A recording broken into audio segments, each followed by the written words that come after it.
willing to fight for a better America.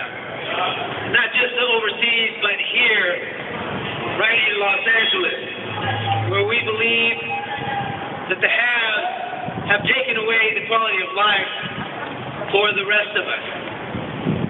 So we are very pleased to see you. Thank you so much for coming out. It is essential that the people drive this action. When I introduced this motion over 2 years ago, and it got bogged down in the committee system, my staff was getting a little uptight.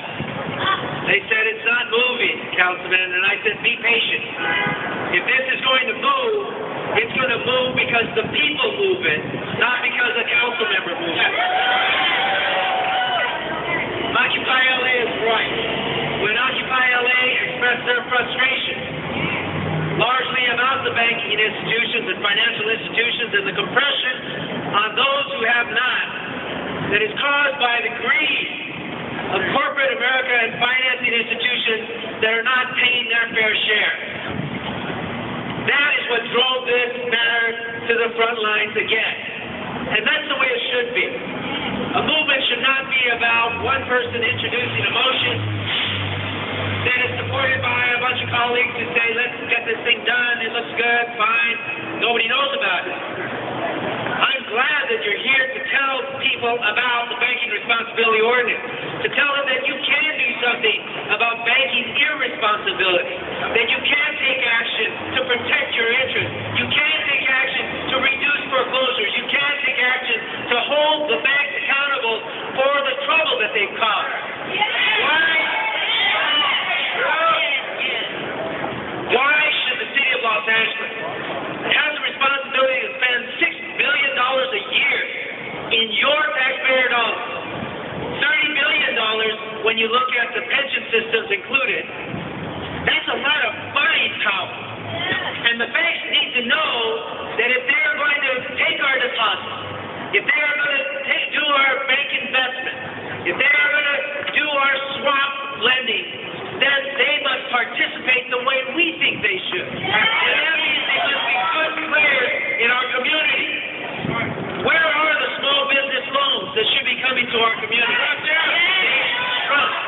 Where are the foreclosure modifications? They are not happening, and even when they do happen, the person finds themselves more in hot than before the foreclosure.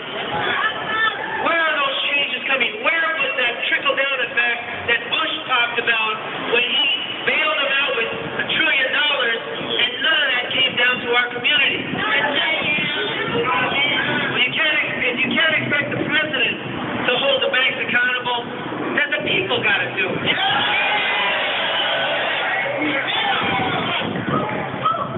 First of all, let me say that we've come a long way. Because of this loud voice that has emanated from the people, the CAO has now supported banking responsibility and in his report recommends that we move forward with the ordinance.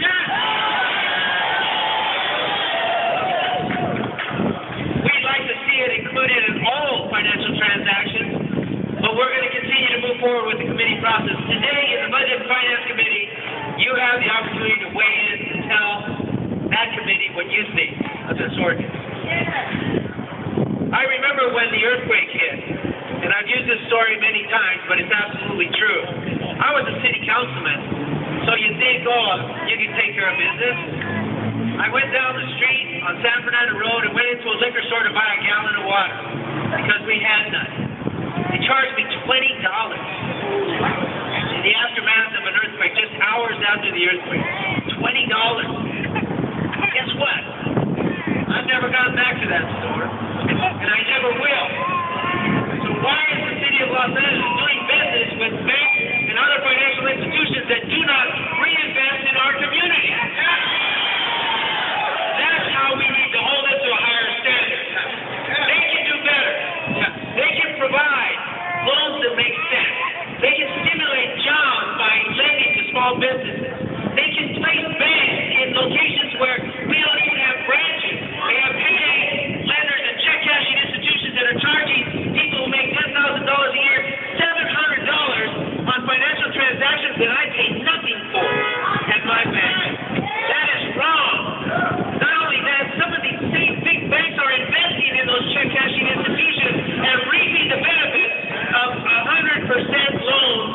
more time. That is wrong. So we need to hold them accountable. Let's ask the question. Do you invest in check cashing institutions that charge egregious interest? If so, we don't want to give you our deposit. Are you foreclosing on hundreds and thousands sometimes of homes that could have been modified through lending? Are you foreclosing on those homes? Because if you are, we don't want to give you our financial transactions. Those are the kinds of questions that the Banking Responsibility Ordinance will place on a scorecard. And if they do well, we're happy to do business with them. But if they do badly, we should not do business with them. Remember, it is not the city of Los Angeles' money. It is the people of Los Angeles' money. They pay in taxes and services. And so with that, I want to thank you again for coming out. All of the organizations, SEIU, Occupy LA, LA Boys,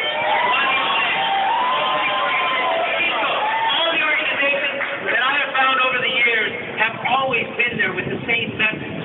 But now we're being heard a little better than before. And I want to say that if we continue this, it's not a question of whether the encampment will continue.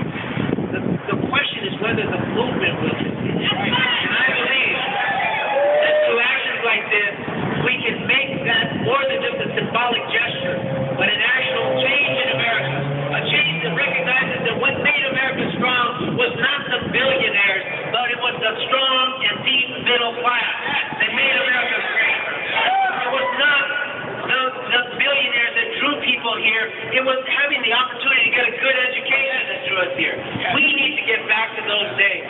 But the American dream meant you could own a home. You could get a good education. You could compete against all odds in America. That's what this is about. So thank you so much for being here. Let's move forward with the movement. Let's move forward.